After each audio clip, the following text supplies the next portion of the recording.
कोई कहे कि कोई सामान फैला पड़ा है, कहीं बिखेर दिया गया है, तो वहां सबरी जनता टूट पड़ती है उसको उठाने के लिए। क्यों? निःशुल्क है, कोई चार्ज नहीं, कोई पैसा नहीं। तो वैसे ही ब्रज के महापुरुष कह रहे हैं कि राधा नाम भी तो ब्रज में और पूरे ब्रह्मांड में बिखरा हुआ है, तुमको कुछ देना नहीं। मन को, जैसे आत्मा को भगवान नाम प्रिय है, वैसे मन को भी भगवान नाम प्रिय लगने लग जाए, तब बात बनेगी भैया, तब कथा का रस चढ़ेगा। खैर, जब तक ये रस नहीं भी चढ़ रहा है तो भी कोई कमी थोड़ी है। भगवान के नाम से हमें जोड़ने के लिए बार बार महापुरुष आते रहते हैं। 25 बार तो आ चुके हैं, 26वां नंबर हमारा है, और ये 26 क्या 2600वां भी नंबर आता रहेगा, क्योंकि ना तो भारत में भगवान के कथा गाने वालों की कमी, ना कथा कराने वालों की कमी है। ठाकुर जी अवसर देते रहते हैं और आप सब भगवान की कथा से, नाम से जुड़ते रहते हैं। और देखो कितने भाग्यशाली हैं हम लोग। एक साल में अगर कथा सुनने के लिए, एक वर्ष में जैसे बैटरी थोड़ी लो हुई, फिर अगले साल फिर कोई महापुरुष आ जाएगा बैटरी चार्ज करने के लिए। भारत भूमि में जन्म लेने का फायदा है ये कि यहां तुमको साधु सोने नहीं देता। उठो जागो हरि शरण चलो, कोई ना कोई झंडा लेके घूमता ही रहता है, कोई ना कोई झंडा लेके यही आवाज लगाता रहता है। जब वॉचमैन नहीं, वो रात भर जाग जाओ। तो वैसे ही साधुओं का काम भी यही है, बुद्ध महापुरुषों का काम भी यही है। वो सारे विश्व में सबको जगाते हुए घूमते हैं। जहां कोई ने थोड़ा सा गड़बड़ हुई, साधु आ जाता है उसको थोड़ा जगाने के लिए। एक राजा के महल में एक महात्मा गया। महात्मा ने जाकर के पूछा, भैया कोई धर्मशाला में है क्या कोई? एक सेठ के घर में गया, बड़ा अच्छा राजा था। तो वो भीतर से आए, बोले तुमको धर्मशाला दिख रही है? हमारा भवन है, ये महल है, ये हमारा, तुमको ये धर्मशाला कैसे दिखाई दे रही है? संत ने कहा, अच्छा ये धर्मशाला नहीं है? बोले ना, घर है हमारा, महल है हमारा। अच्छा एक बात बताओ, यहाँ आज से 10 साल पहले एक पगड़ी वाला रहता था, काला काला सा, लंबी लंबी ना। बोले वो तो हमारे पिता। आज से 20 साल पहले एक और आदमी रहता था, वो सफेद सफेद कपड़ा पहनता था, लाल टोपी पहनता था। वो कौन? बोले वो तो हमारे दादाजी थे। बोले वो कहाँ है? बोले वो भी चले गए। तो संत ने हंस के कहा, बोले धर्मशाला है कि घर है? एक आदमी मिला, एक 10 साल बाद वो गायब, 20 साल बाद वो गायब। तुमने धर्मशाला खोल रखी है कि घर खोल रखा है? भैया धर्मशाला में, होटल में होता है कि चेकआउट टाइम, अब चेकआउट टाइम हो गया भैया, 12 बज गए, चलो निकलो, टाइम हो गया। तो वो निकल गया, दूसरा यात्री आ गया। तो हर बार बदलता जा रहा है। तब उसको समझ में आया कि वास्तविकता में ये धर्मशाला ही है, ये धर्मशाला ही है। यहाँ एक के जाने के बाद दूसरे का फोटो लग जाएगा, कुछ सालों तक वो दूसरे का फोटो टंगा टंगा, फिर वो पुराना हो जाएगा, फिर वहां उसकी जगह कोई नया ले लेगा, और ऐसे करते वही रिप्लेसमेंट होती रहती है, और उस धर्मशाला में यात्री बदलते रहते हैं। तो साधु यही होता है, जो जा जा करके, घर घर जा करके, संत महात्मा जो चेताते हैं, चेतावनी देते हैं। ऐसे संतों ने हमें सत्संग से जोड़ने का बीड़ा उठा रखा है। वेद व्यास जी की वाणी ने हमें भगवान से जोड़ने का बीड़ा उठा रखा है। सुखदेव जैसे महात्मा ने हमें भगवान से जोड़ रखा है। गोस्वामी तुलसीदास जी ने हमें प्रभु के चरणों से जोड़ रखा है। और उसी उनकी वाणी, हम देखो आपको बड़ी स्पष्टता से बता दें, यहाँ जो वक्ता बोलता है उसमें उसका अपना नया कुछ भी नहीं होता। चौपाइयां गोस्वामी तुलसीदास जी की, श्लोक सुखदेव जी, श्री वेदव्यास जी के, अन्य पुराणों के, भजन पद पदावली सूरदास जी से थोड़ा सा ले लिया झूठन, थोड़ा सा मीराबाई का झूठन ले लिया, थोड़ा सा कुंभनदास जी का, इनका ले लिया। उन भजनों को, उन भावों को हम गा देते। अपना क्या है हमारा? कुछ भी नहीं है। हाँ, एक आध बस बेकार की इधर उधर की बात कोई जो देखने में आ जाती है वो अपनी जोड़ देते हैं, वो भी जरूरी नहीं है कथा में बोलना, पर अब वो विषय आ जाता है तो बोल देते हैं। पर सारा झूठन ये महापुरुषों का ही है, उनकी ही वाणी है जो हम लोगों तक, सब श्रोताजनों तक पहुंचाते हैं। ऐसे ही सुखदेव जी महाराज श्री राधा रानी के परम आश्रित, यम प्रव्रजंतम मनुपेतम अपेत कृत्यम द्वैपायनो विरह कातर आजुहावः पुत्रेति तन्मयतया तर्वोभिनेदुस्तम सर्वभूत हृदयम मुनिमान तुष्मि। सुखदेव वक्ता बहुत हुए भागवत जी के, सूत जी हुए, श्री मैत्रेय मुनि ने भी श्री विदुर जी को सुनाई है, व्यास जी तो रचयिता ही हैं, पर सबसे ज्यादा सुनाई जाती है कथा सुखदेव जी के द्वारा जो गाई हुई है। क्यों? क्योंकि बाकी सब श्रोता, बाकी सब वक्ता ज्ञान प्रधान है, सुखदेव जी प्रेम प्रधान है। साक्षात ठाकुर जी का प्रेम, राधा रानी का प्रेम जिन्होंने चखा है, वो सुखदेव जी ही धरती पर सुख बन करके प्रकट हुए। तो श्री सुखदेव जी ने कैसे कथा सुनाई, व्यास जी ने कैसे कथा लिखी, ये सब प्रसंग शुरू होता है। भागवत का पहला स्कंद शुरू होता है। अच्छा चलो बताओ, 25 कथा सुनी है आपने, आप भी कहोगे ये तो हाथ धो के पीछे ही पड़ गए, कोई काम धंधा ही नहीं है इनको।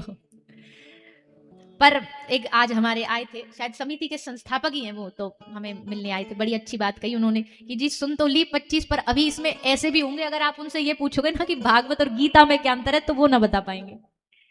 भागवत का पूरा मूल क्या है, कितने अध्याय है, कितने श्लोक है, किसने किसको कहां से सुनाई, कुछ नहीं मालूम। चलो ज्यादा नहीं तो कम से कम थोड़ा थोड़ा सा तो रखना, संतों की इज्जत रखनी चाहिए।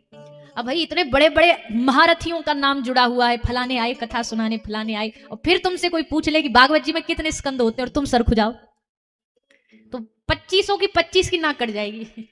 मतलब खैर उन महापुरुषों का तो कुछ नहीं जाना, पर ये समझ आ जाएगा कि आपने सुनी कितनी है। तो थोड़ा हमको लगता है कि कुछ कुछ मूलभूत जो जानकारियां हैं वो तो सबको होनी चाहिए। और घर परिवार में बच्चों को क्या सिखाओगे अगर तुमको ही स्वयं ना पता होगा। किसी बच्चे ने तुमसे पूछ लिया जी तुम भागवत सुन के आए हो, क्या होता भागवत में? अब वो बच्चा आया, पिताजी को बोला पिताजी पिताजी हमको स्कूल में असाइनमेंट मिला है, हमको भगवान राम के ऊपर एक कुछ लिखना है, कोई स्कूल का असाइनमेंट है। तो कौन थे राम? तो पिताजी ने गुस्सा आकर के एक थप्पड़ मारा, बोले मूर्ख तुझे राम नहीं पता कौन थे? तू भारतीय बच्चा हो के, सनातन का बच्चा होकर के तुझे ये नहीं पता राम जी कौन थे? जा वो लाइब्रेरी में महाभारत रखी, उठा के लेके अभी बताता हूँ राम कौन थे। अब बताओ ये क्या खाक समझाएंगे, ये क्या ही शिक्षा देंगे बच्चों को, क्या ही बताएंगे बच्चों को। तो भैया पहले तो थोड़ा अपना कोटा थोड़ा सा भर लो, ताकि आगे आने वाली पीढ़ी को थोड़ा आप बता सको। क्योंकि स्कूल में तो कुछ ज्यादा इस विषय में, ज्यादा क्या हमको लगता है जीरो नॉलेज दी जाती है इस बारे में। कौन मुगल थे, कौन मुगलों का कौन बच्चा था, उसका बच्चा कौन था, उसका बच्चा कौन था, वो सारी पढ़ाई जा रही है हिस्ट्री में। पर रामकृष्ण की बात आते ही बस खुजली हो जाती है कुछ तथाकथित लोगों को। बोले राम जी के बारे में कैसे पढ़ा दोगे, कृष्ण के बारे में पढ़ाओगे तो ये तो धर्म से आधारित पढ़ाई हो जाएगी, ये बड़ी गड़बड़ है ये। पर चलो घर में कम से कम होना चाहिए इस बारे में शिक्षा। तो भागवत जो है 18,000 श्लोकों से परिपूर्ण कथा, 12 स्कंध बनाए गए हैं। जैसे रामायण में कांड होते हैं, अयोध्या कांड, लंका कांड, भागवत में स्कंद है। प्रथम स्कंद 12 स्कंद, 12 स्कंद से पहले एक महात्म्य है और 12 स्कंद के बाद में एक महात्म्य है। 2 बार भागवत जी में महात्म्य है और बीच में 12 स्कंद। 12 स्कंद क्या है? 12 स्कंद भगवान का अंग है। एक एक स्कंद भगवान का अंग माना गया है। कोई भगवान के नेत्र है, एक भगवान का हाथ है, एक भगवान का चरण है, 10वां स्कंद भगवान का हृदय है, चित्त है। तो ऐसे करके ये 12 स्कंद भगवान का ही रूप है। इसलिए श्रीमद् भागवताख्योयम प्रत्यक्ष कृष्ण एव ही। जैसे भगवान कृष्ण की हम अर्चना करते हैं ना, चंदन लगाया, फूल चढ़ाया, माला चढ़ाई, 7 दिन भागवत में हमें भगवान की शब्दमयी मूर्ति की भी अर्चना करनी होती है। ये भगवान की मूर्ति है तभी तो इसको माला चढ़ाई गई है, नहीं तो बताओ किताबों को कोई माला चढ़ती है? किताबों की आरती होती देखी है कहीं आपने? किताबों को सर पे रख के इतनी भव्य लंबी व्यवस्थाओं से परिपूर्ण शोभा यात्रा देखिए कि एक आदमी किताब सर पे धर के, से एक भक्त कितने लाड से श्रृंगार करता है। जो अपने ठाकुर जी का कभी श्रृंगार करते हो ना रोज, उनको पता होगा ठाकुर जी के श्रृंगार में क्या लाड़ होता है। आज मन कर रहा है ये वस्त्र ठाकुर जी को पहनाए, ठाकुर जी को अच्छा पहना दिया, फिर मन बोलेगा मजा नहीं आया, रंग जच नहीं रहा, दूसरा वाला पहनाते। पूरा पहनाया भी फिर ऐसे फीका लगे, बोले ये अच्छा नहीं लग रहा, दूसरा पहनाए, दूसरा पहना, फिर मुकुट पहना दिया, श्रृंगार कर दिया। कई बार ठाकुर जी बड़ा नाटक करते हैं, खूब लीला करते हैं। जो अपने घर के ठाकुर जी को लाड लड़ाते हैं ना, उनको पता होगा, उनको बताने की जरूरत नहीं। कई बार ठाकुर जी बड़ी लीला करते हैं। नहीं पसंद आया तो नहीं आया भैया, नखरे हैं उनके, अंदाज है उनका, मौज है उनकी।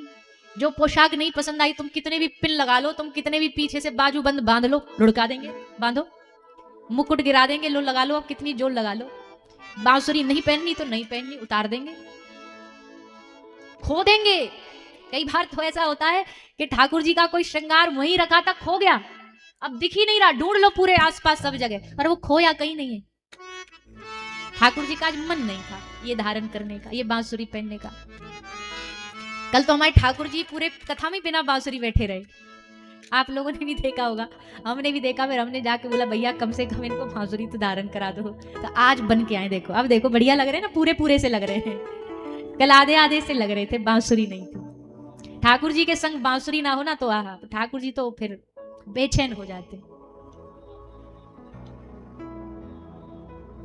तो अब राधे राधे कहाँ चली जाती है?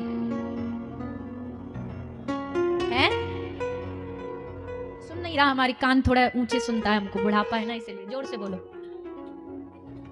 है? हाँ, लीला को बढ़ाने के लिए ब्रज में ये लीला चलती है। ये ब्रज की लीला, ये वृंदावनी लीला है। जब श्री जी को कृपा करनी होती है ना ठाकुर जी के ऊपर, कुछ लीला करानी होती है, तो क्या करती है, ठाकुर जी की सखी सबरी एक ग्रुप बना लेती है। बोले आज श्याम सुंदर को ने खिजाएंगे, आज ने किनको थोड़ा सा रिसाएंगे, बेचैन करेंगे। देखे तो सही, प्रिया जब दूर होती है ठाकुर जी की तो कैसा लगता है। तो छुपा ली जाती है बांसुरी। जब बांसुरी छुपा ली जाती है, अब ठाकुर जी बेचैन, एक पल के लिए भी बांसुरी अलग भई तो मानो प्राण चले गए ठाकुर जी के, हृदय व्यथित हो जाता है। और तब श्री जी से कहते हैं, श्री जी हमको पता है आप ही के पास है, कृपा कर दो। अब राधे रानी दे डारो बंशी मोरी, अब राधे रानी दे डारो बंशी। क्या जनाता है बंशी भी?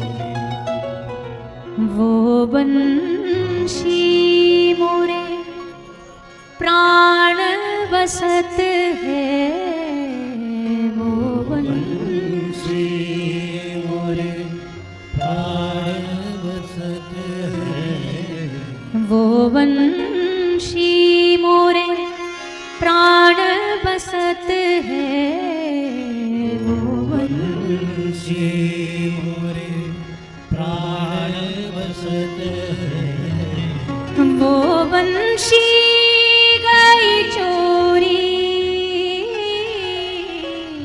वो बंशी गई चोरी, वो बंशी गई चोरी, वो बंशी गई चोरी। अब राधे रानी, राधे रानी दे डारो बंशी मोरी, अब राधे रानी, राधे रानी दे डारो बंशी। श्री जी कहती करोगे क्या, नेक देर बिना बांसुरी के ना रह सको तुम, का कर लोगे बांसुरी मिल जाए। ठाकुर जी कह रहे मेरे कोई काम श्री जी बिना बांसुरी के हो ही नहीं। जागू तो मेरे संग में जागे, सोऊं तो मेरे संग में सोवे। तुम गोपिन को बुलानो हो तो याई को सहारो लेके बुलाओ, गैयान को बुलानो हो तो या को सहारो लो। अब बांसुरी नहीं है तो ऐसे लग रही प्राण चले गए मेरे, मेरे हृदय में कछु बचो ही ना। अब कैसे मैं क्या करूं, काहे से मैं गाऊं राधे, काहे से बजाऊं,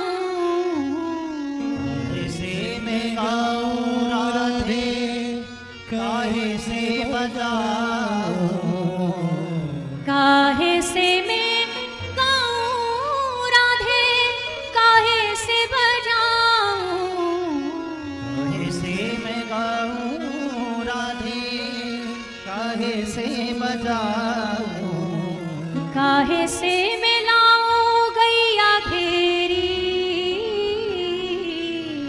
काहे से मैं लाऊं गैया घेरी, काहे से मिलाऊं गैया घेरी, काहे से मिलाऊं गैया घेरी। अब राधे रानी, राधे रानी दे डारो बंशी मोरी, अब राधे रानी, राधे रानी दे डारो बंशी मोरी। ठाकुर जी चरणों में गिर गया। श्री जी खूब खूब सताती है थोड़ा आनंद लेने के लिए।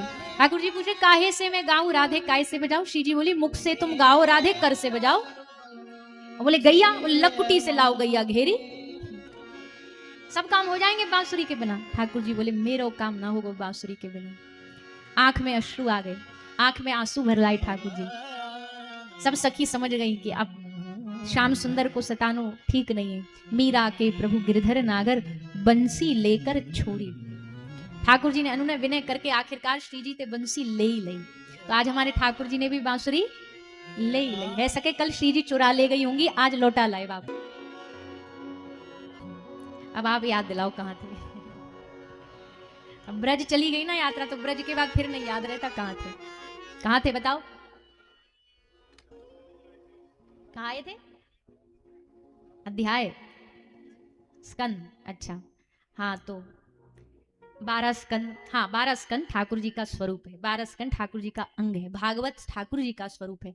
ये साक्षात भगवान बन करके हमारे सामने विराजमान है। ऐसी भागवत जी जो भगवान के होने का एहसास दिलाती है, भगवान के होने का अनुभव कराती है, ऐसी भागवत जी। व्यास जी को दुनिया का सबसे बड़ा कलाकार माना गया है। काहे को? दुनिया में मूर्तिकार बहुत हैं, पर मूर्ति कोई मिट्टी से बनाता है, कोई सोना स्वर्ण से बनाता है, कोई अष्टधातु से बनाता है। व्यास जी ने भगवान की शब्दों से मूर्ति बनाई, इसलिए भागवत शब्दमयी विग्रह कही जाती है।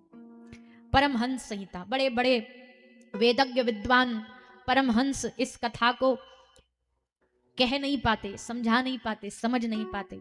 हम तो फिर कह दें कि हमारी वाणी तो बड़ी टूटी फूटी सी है, इसमें कोई विशेष समझ में तो अभी तक भागवत का एक श्लोक भी नहीं आया, गा रहे हैं बरसों से, पर समझ अभी तक भागवत का पहला श्लोक भी पूर्ण रूपेण समझ में आ जाए, उसका विषय समझ में आ जाए, ये बड़ा मुश्किल है। हमें तो लगता है बस अपनी वाणी से जितना हो सके भगवान का गुणगान इस कथा के माध्यम से प्रभु करा ले, उतना बहुत है।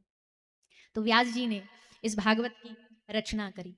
जन्माद्यश्यतुन्वयादितरतश्चार्थेष्वभिज्ञ स्वराट तेने ब्रह्म हृदयायादिकवये मुह्यन्ति यत्सूरया तेजो वारी मृदां यथा विनिमयो यत्र शर्गो मृषा धाम्ना स्वेन सदा निरस्तकुहकं सत्यं परम धीमहि। भागवत का आरंभ हुआ मंगलाचरण, पहला श्लोक, श्लोक से उस लोक तक की ये यात्रा है। ये श्लोक क्या है? ये उस लोक तक की यात्रा कराने वाला है, ये हमें शुद्ध बनाने वाला है, ये हमारे चित्त को भगवान से जोड़ने वाले श्लोक है। इसलिए भागवत का आरंभ भगवत प्रणति करते हुए, प्रणाम करते हुए। आप राम कथा सुनते हैं तो भगवान श्री राम को प्रणाम, देवी पुराण तो देवी को प्रणाम, राम कथा तो राम भगवान को प्रणाम, भागवत कथा तो किसको प्रणाम? कृष्ण भगवान को प्रणाम नहीं किया गया भागवत जी में। व्यास जी ने लिखा सत्यम परम धीमहि, सत्य को प्रणाम।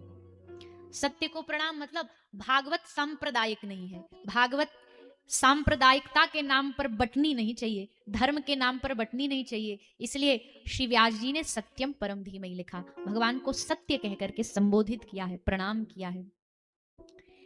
धर्म प्रोज्झित कैतवोत्र परमो निर्मत सरानाम सताम।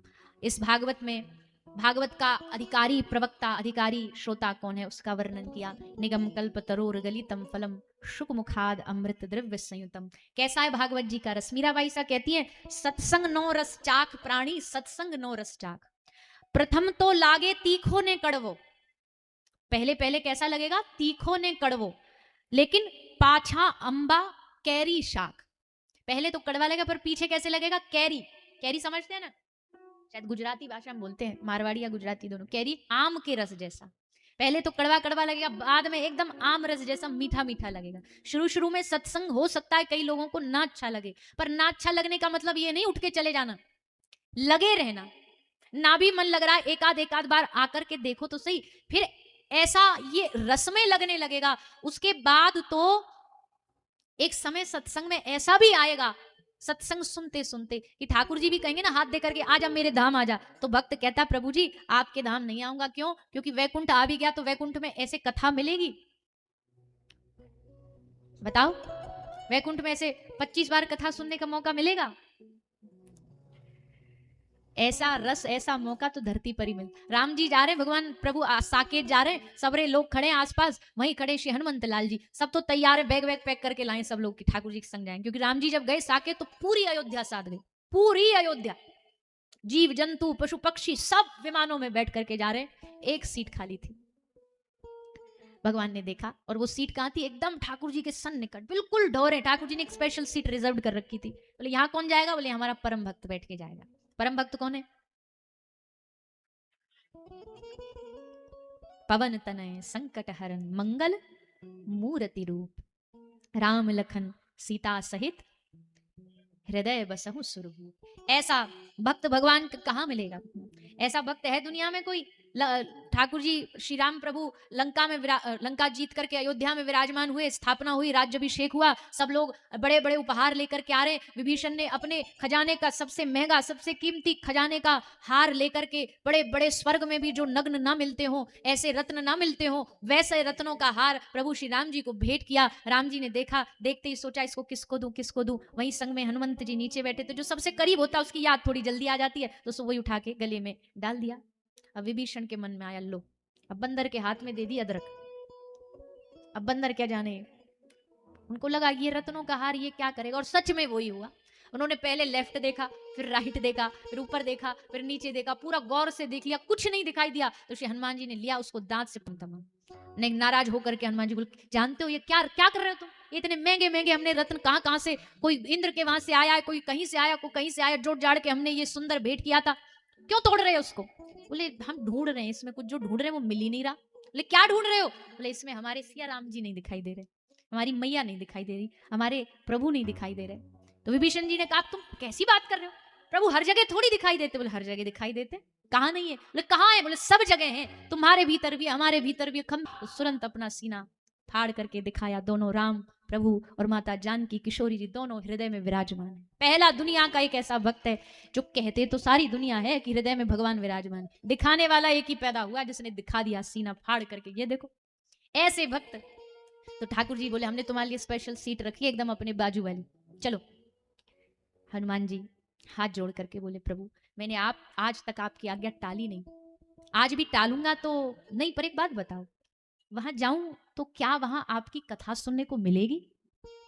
राम जी बोले हमें तो कथा क्या जरूरत है, जब हम ही साक्षात विराजमान होंगे तो फिर भी कथा चाहिए क्या। हनुमान जी ने कहा बिल्कुल चाहिए, आपका क्या भरोसा, आपकी अपॉइंटमेंट आ गई किसी भक्त से मिलने की तो आप तो चले जाओगे मिलने के लिए, और आपके तो भक्तों की संख्या इतनी है कि आपको तो सांस लेने की फुर्सत नहीं। वैकुंठ में रहते कहाँ हो आप, साकेत में रहते कहाँ हो आप, आपकी तो यही सब आवाजाही मिलना जुलना चलता रहता है। अगर हमको चाहिए कि 24 घंटे आप हमारे साथ रहो तो प्रभु आप नहीं, आपकी कथा के रूप में आप हमारे साथ 24 घंटे रह सकते हो। इसलिए आज पहली बार मैं आपकी आज्ञा का उल्लंघन कर रहा हूँ, मैं धरती पर ही रहूंगा, मैं साकेत नहीं जाऊं, मैं पृथ्वी पे रहूं। राम जी बोले कब तक रहेगा धरती पर तू ऐसे हनुमान। श्री हनुमंत लाल जी कहते जब तक राम कथा रहेगी तब तक धरती पर हनुमान रहेगा।